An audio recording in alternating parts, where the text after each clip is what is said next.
Good evening. It's 6:00 p.m. It's Monday, November 18th, and this is the Wabash City School Board of Trustees meeting. Roll call. Jade Hall is not present. Okay. Having a quorum, I'll call the meeting to order. Please rise for the Pledge of Allegiance. I Pledge allegiance to the flag of the United States of America and to the republic for which it stands, one nation, under God, indivisible, with liberty and justice for all. Wabash City Schools provides a relevant and rigorous education founded upon relationships to ensure each student is college and career ready for success in a global community. Welcome to our visitors. We have one revision. We need to approve revision 4.g to the board agenda. So moved. Second. All those in favor say aye. Aye. Motion passes. Item G, consent agenda. We have minutes from November 4th and November 8th, 2024. Some claims. There's a donation of $500 from Neil Miller to be applied to the Guidance ECA Fund. And then we have financials. I'll accept a motion. Second. Discussion? First, we would like to thank Mr. Miller for the donation to the Guidance ECA Fund. And then we will look at our financials. We will start with our revenue and expenses for October. Our revenue was just a bit lower than what we had projected. Our accounts payable expenses were just a bit higher than we projected.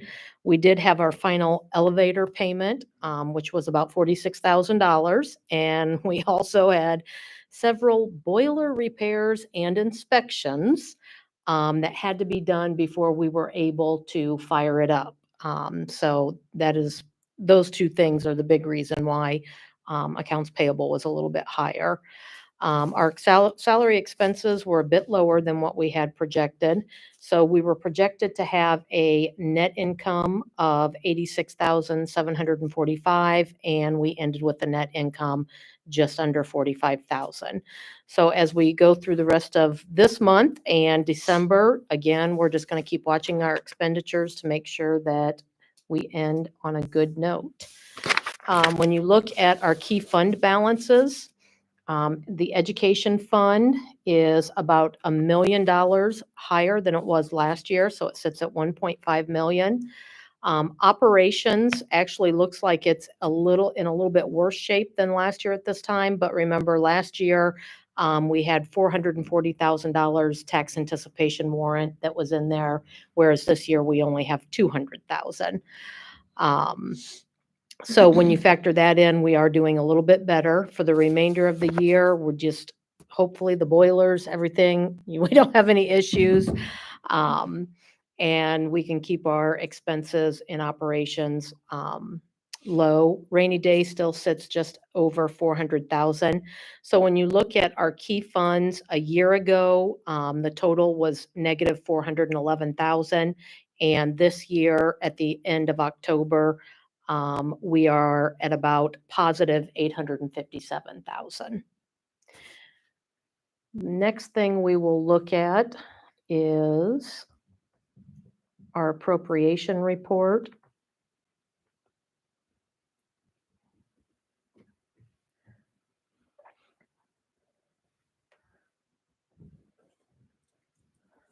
So we'll start with the Ed Fund. The target for our expenditures at this point would be 83.3%. So you can see that some of our expenses are above, the ones that are highlighted in orange, they are above that 83.3%. Some of them, for instance, the summer school, we did go a little bit over what we appropriated. We spent $8,640 on summer school. We did get our summer school reimbursement notification. We will get $6,459 of that back from the state, and that should come in December. So overall, in the Ed Fund, like I said, our target is 83.3%, and we're at 76.3%. Operations, got a few more that are over that. Some of them are things that we've realized we have put in the wrong area. We budget them, put them into different lines, and we fixed that for next year's budget. That was the transportation. Right now, overall, our operations is at 85.7, so we're just a couple percentage over where we want to be. So again, we hope that we don't have any major issues in the next month and a half, and maybe we can get within and hit that target of 100%. Any questions? I just want to comment on where the revenue and expense update, to have a $1.2 million improvement over a year. I think that speaks to the work that's been done to improve the finances. And I know a lot of hard work and cutting and savings has gone into this, and a $1.2 million turnaround in 12 months is commendable. So thank you. We still have to remember that our operations fund is still negative, and so we still have work to do. No, absolutely. So hopefully in the next year and a half, we can get that turned around, and then we just need to look at our plan, look at our budget, and live within that. No, I agree, but I do think it's worth noting the improvements that have taken Definitely. place. Anyone else? Okay, all those in favor of approving the consent agenda, say aye. Aye. Those opposed? The agenda passes. Item H, the next regular scheduled board meeting will be Monday, December 2nd, 2024 at Wabash City Hall at 6 p.m. There's some items of communication. There's no old business. New business. A, board will adopt the recurring transfer resolution for 2025. So moved. Second. Discussion? Each year, we are allowed to transfer up to 15% from education to operations. To do this, the board is required to pass a resolution allowing us to do so. Throughout the year, we examine our monthly state tuition revenue that's provided to us through our Form 54 to determine our monthly transfer amount, and that way we make sure that we stay at or below that 15% mark. The reason why boards are allowed to make this transfer from ed to ops is a result of a change to school finance from back in 2019. So prior to 2019, we had the general fund, the debt service fund, capital projects fund, transportation operating fund, bus replacement fund, and rainy day fund. And in 2019, the general fund became the education fund, and then capital projects, transportation, operating, and bus replacement were all combined into the operations fund. They also decided to pull out some expenditures that were in the general fund or the education fund that they said were not directly related to instruction.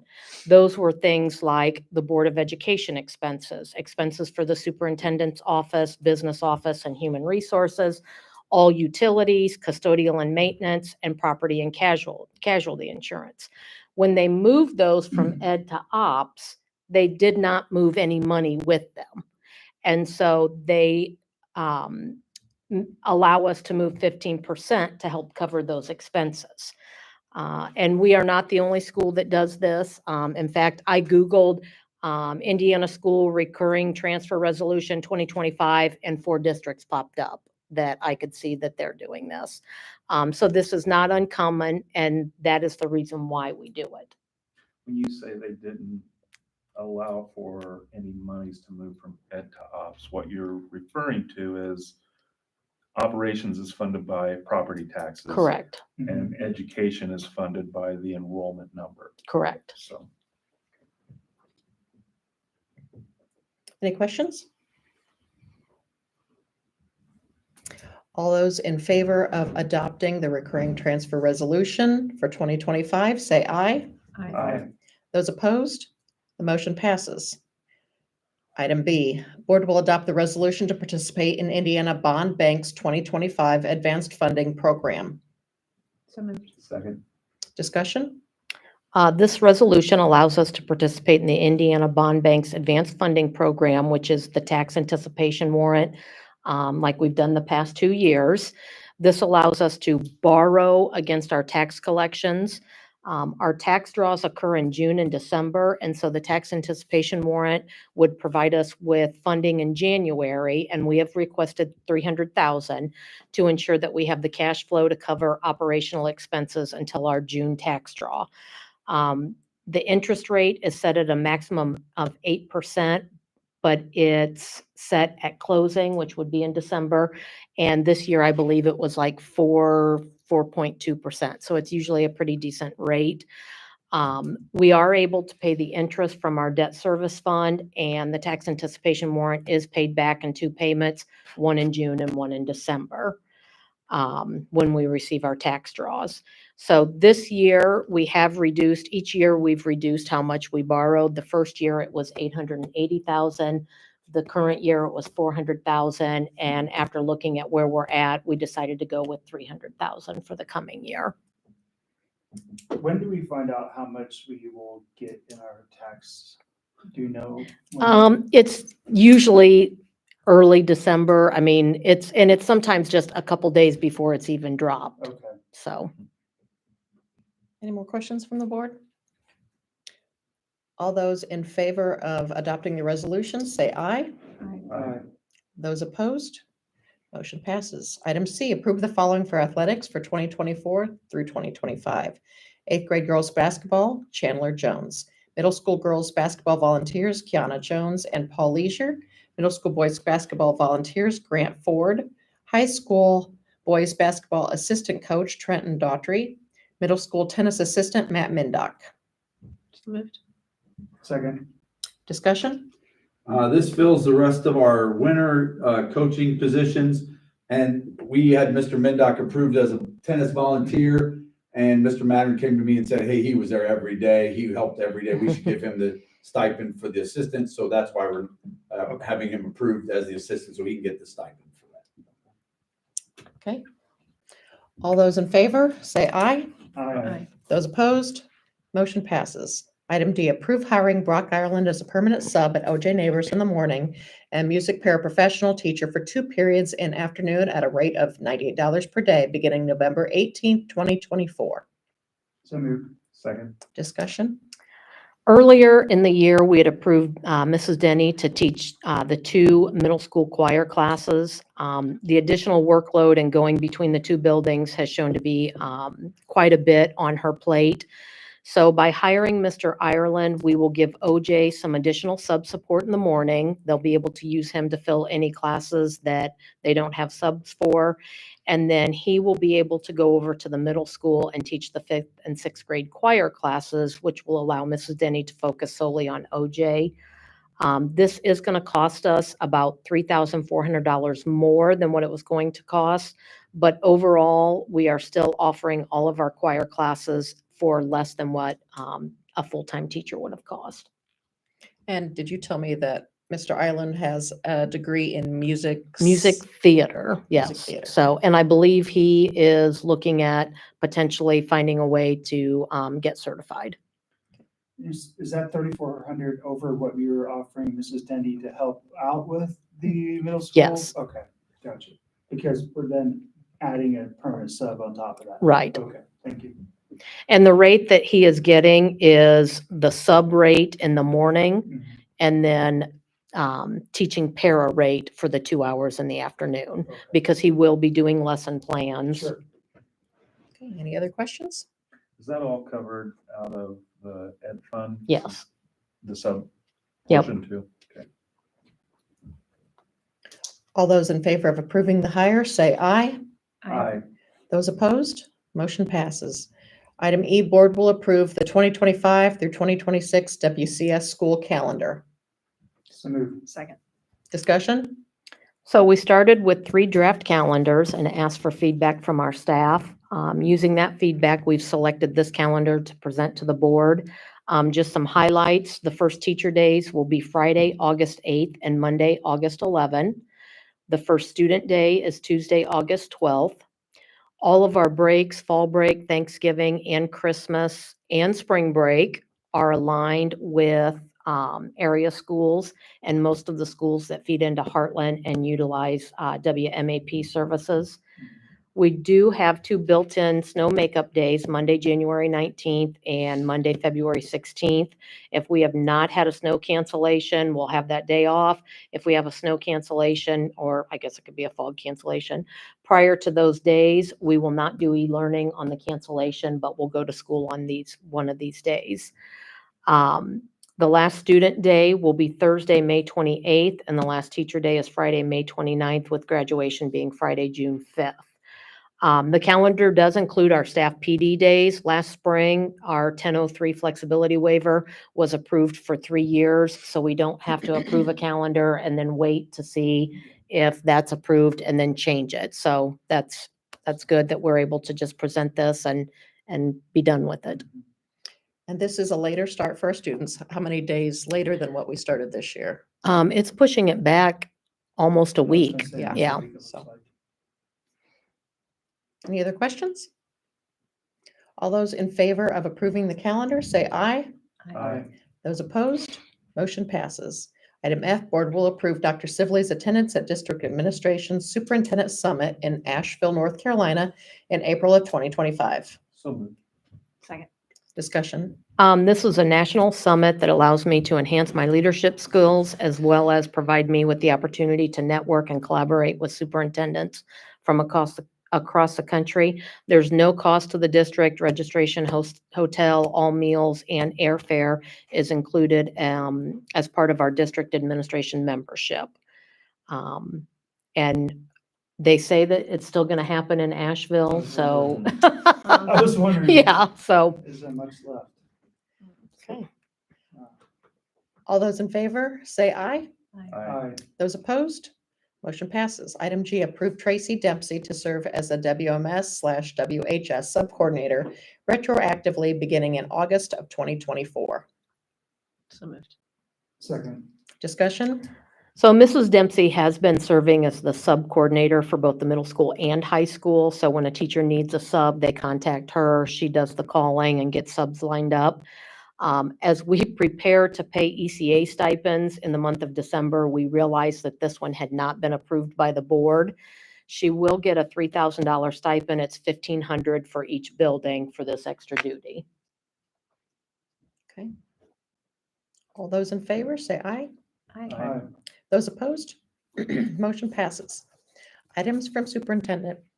I think as of next week, all of our winter sports will be off and running. Our girls' basketball team is 3-1. Is that correct? Play this Saturday night at home. I want to wish all of our athletes and coaches good luck this season.